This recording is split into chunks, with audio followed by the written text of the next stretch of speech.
OK. Donc, qu'est-ce qu'il nous dit? On va faire un review du code. OK.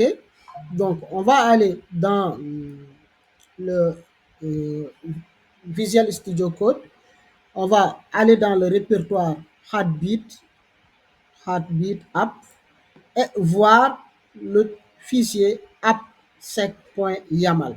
Le fichier appsec.yaml, c'est ce fichier-là qui nous permet en quelque sorte de définir notre déploiement. Donc, c'est le fichier du config du déploiement. Donc, on va aller ici. On va chercher le appsec file. Voilà, il est là. Donc, c'est un fichier écrit en YAML dans lequel on a ça. Donc, on a des configurations ou les propriétés, en tout cas, de notre pipeline. Donc, vous voyez, on a les hooks, on a les files, on a la version, on a le OS, le operating system. Good. Donc, on vérifie est-ce que ces configurations sont correctes par rapport à ce qui était dit dans le RAR. OK. Donc, c'est similaire à 100%. OK.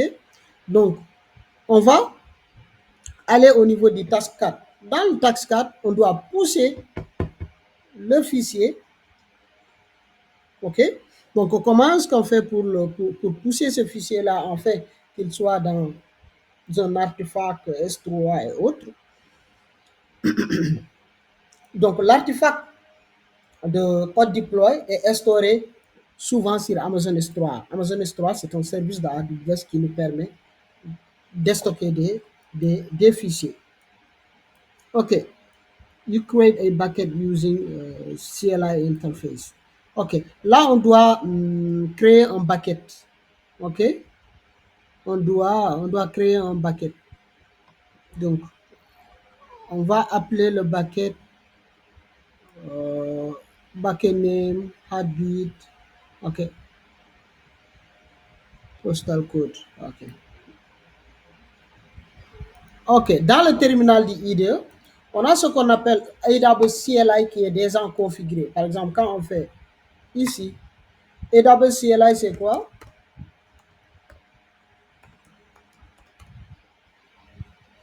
AWS CLI nous permet en quelque sorte de pouvoir créer des ressources AWS à l'aide d'une ligne de commande. D'accord? You access AWS CLI using terminal in user code. OK. To create. OK, on va créer notre bucket. OK. OK. La commande. OK. La commande qui nous permet de créer un bucket, ça s'appelle bucket name plus le nom du artefact, nos initiales. Par exemple, moi, mes initiales, je vais mettre peut-être KB. Bon, OK. Le nom du bucket doit être unique. D'accord? Quand vous avez un bucket S3, le nom doit être unique. Cela veut dire, si moi, je crée un bucket qui s'appelle Mamadou, aucun notre client d'AWS peut créer un bucket qui s'appelle Mamadou. Donc, je mets artefact underscore KB plus, voilà, 77 30. Et là, vous voyez, le bucket a été créé avec succès. Donc, comment est-ce que je fais pour vérifier si le bucket a été créé avec succès? Si je vais dans S3, dans Amazon S3, je vais dans Amazon S3, je pouvais aussi faire un AWS S3 LS et ça va me lister mes buckets. OK? Donc, ça peut prendre du temps avant d'avoir le compartiment S3. Ouais, ça peut prendre du temps, on patiente, vu qu'on a passé par du AWS CLI. OK. Non, on a créé un variable d'environnement. OK, good. C'est un variable d'environnement qu'on a créé tout à l'heure.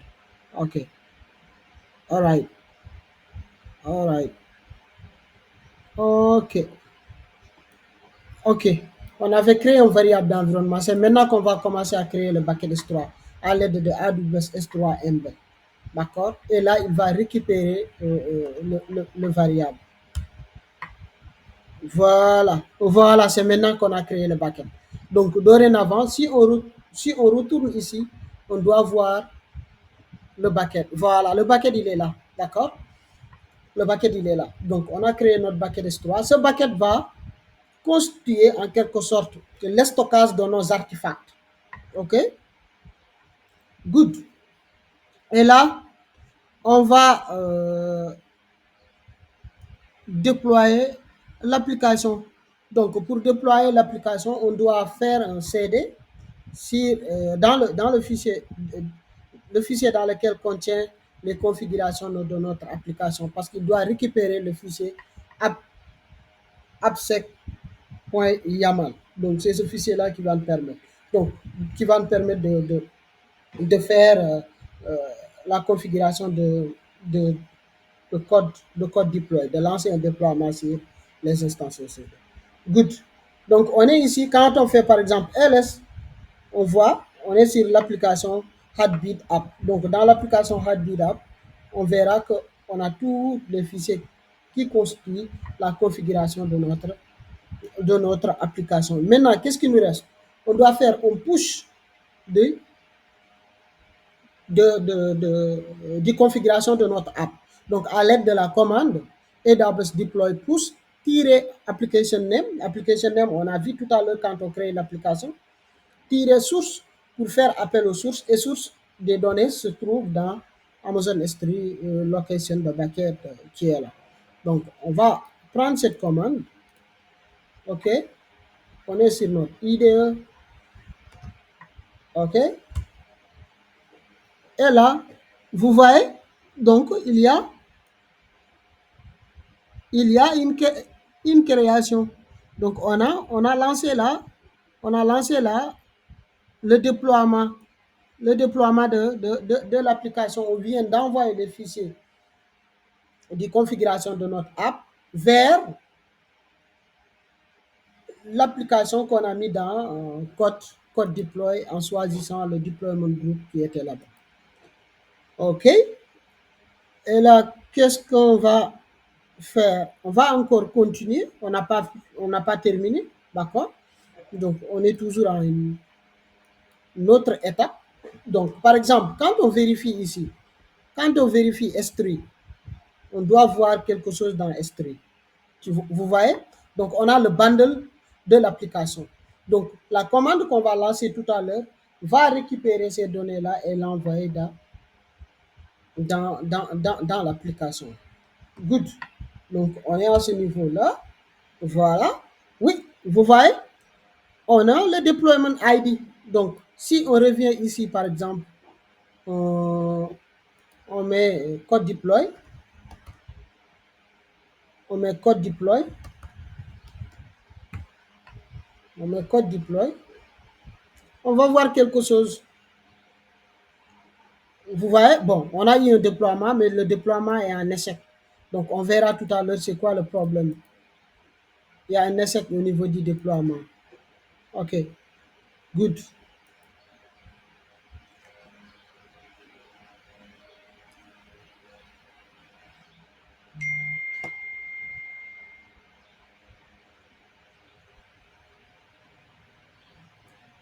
OK, OK.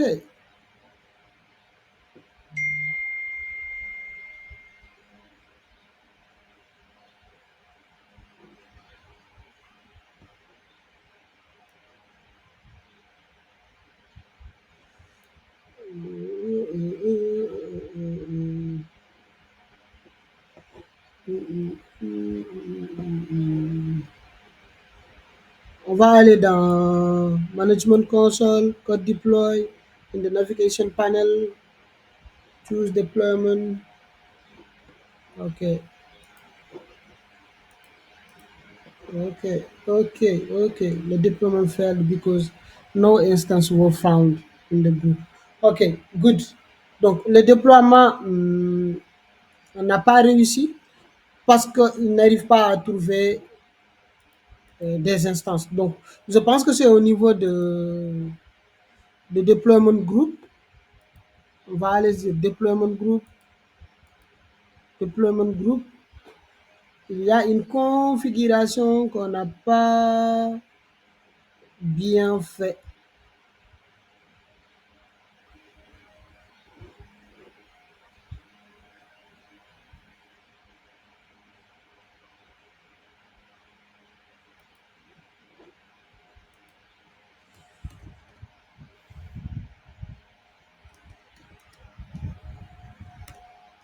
Mais habit.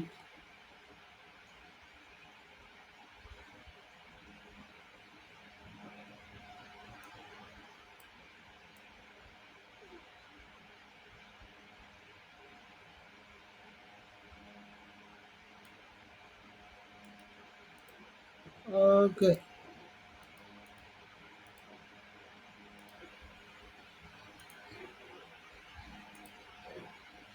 All right. On vérifie, on vérifie, on vérifie, on vérifie, on vérifie,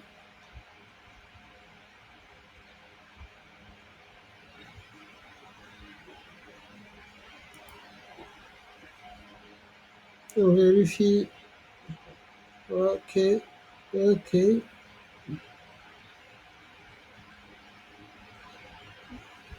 ok. Ah,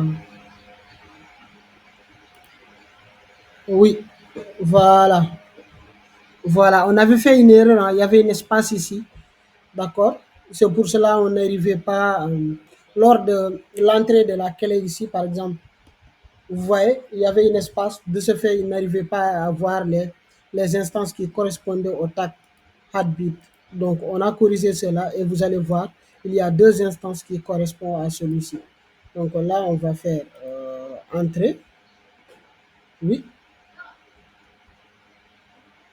Et maintenant, on va faire une nouvelle tentative de déploiement. On sélectionne, on fait une nouvelle tentative de déploiement. Ah, je ne suis pas autorisé à faire comme ça. OK.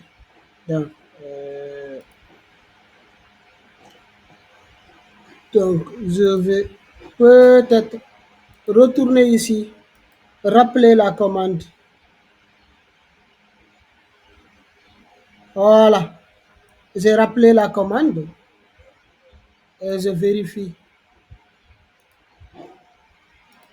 Je vérifie là. Voilà. Vous voyez, on a un nouveau déploiement qui est en cours, qui est en cours. Donc, on va voir. On va voir. Vous voyez ici, il y a deux instances qui ont été retrouvées. Donc, on a corrigé le tag. Du coup, on a deux instances qui ont été retrouvées et code deploy va trouver ces instances-là et envoyer les configurations de l'application dans ces instances. Donc, OK, on était à cette étape-là. On peut aller même vérifier les événements. On peut même aller vérifier les événements. Vous voyez, les événements sont là. Les événements sont là. Donc, on a un déploiement réussi. Quand on regarde ici, par exemple, regardons ici, regardez les événements. On a application stop. Ça, ce sont les étapes de déploiement avec code deploy. On a application stop, download the bundle, before install, after install, and start application and validate service. Donc, voici les étapes. Donc, premièrement, quand on déploie, il y aura application stop. Après application stop, c'est download bundle. Après download bundle, c'est before install, after c'est install, après c'est after install et après application start. Maintenant, quand on va aller sur les instances EC2 avec le tag Heartbeat Instance, on va voir, on va voir ces instances EC2 là. Allons-y ici, on va voir, regardons ces instances EC2. qui sont là. Oui, on va prendre l'un des instances. On va aussi se connecter en Session Manager comme on l'a fait la dernière fois. Voilà. On est en Session Manager. Maintenant, qu'est-ce qu'il nous faut? On doit vérifier ou on peut même aller voir qu'est-ce qui se passe. Donc, on va faire service AWS Heartbeat date et on va voir le résultat qui sera affiché.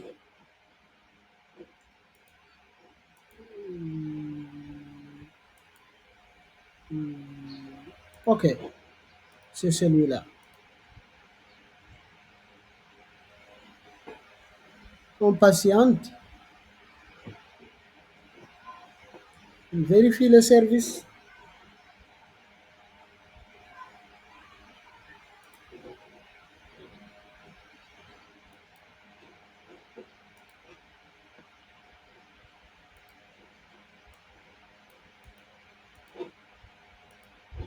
Non, la commande n'est pas bonne. J'ai raté le S, hein. Donc on patiente le temps que la commande s'arrête. Voilà. Donc je dois mettre service.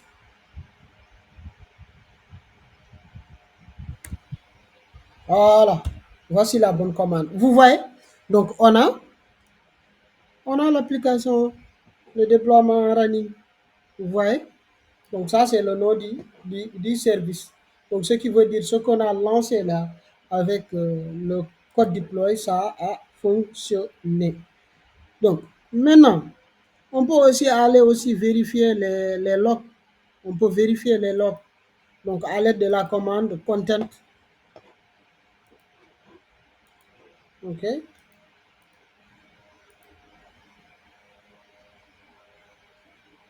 All right. Vous voyez? Ça, ce sont les logs. Donc, les logs permettent de retracer ce qui s'est passé au niveau de ce serveur-là. Quelles sont les actions qui ont été faites et autres. Par exemple, on a vu en Tuesday, il y a eu une action. Donc, à 11h36, 10 secondes, 11 secondes, 12 secondes, jusqu'à 19 secondes. Vous voyez? Donc, ça, ce sont des actions de déploiement. Ce sont des actions de déploiement. Donc, on peut continuer à aussi redéployer ou faire une mise à jour de notre application. Supposons que ici, au niveau de notre de configuration de notre application, qu'il y a des mises à jour, comme par exemple le Updated Heartbeat App là. Donc, on change des éléments sur l'application. On peut aller encore faire un redéploiement de la nouvelle application, de la nouvelle version de notre application. Donc, on n'a plus besoin de revenir faire des installations autres. À chaque fois qu'on a une nouvelle version de notre application, le déploiement se fait de façon automatique. All right? Donc, je pense que je peux m'arrêter là avec ce lab. Donc, je vous conseille vraiment d'aller faire ces arts de lab. C'est ce qui va vous permettre d'être en contact permanent avec les outils DevOps de AWS. Et j'espère que ce lab a été utile pour vous. Et merci beaucoup. Ceci, c'est un environnement provisionné par AWS et un compte AWS d'où tout est provisionné. Mais je pense qu'il y aura un prochain lab dans lequel on va faire tout à partir de zéro, from scratch. C'est-à-dire aller dans la console, faire des configurations et vous montrer en quelque sorte comment ça fonctionne. J'avoue quand même c'est là, c'est un niveau un peu avancé.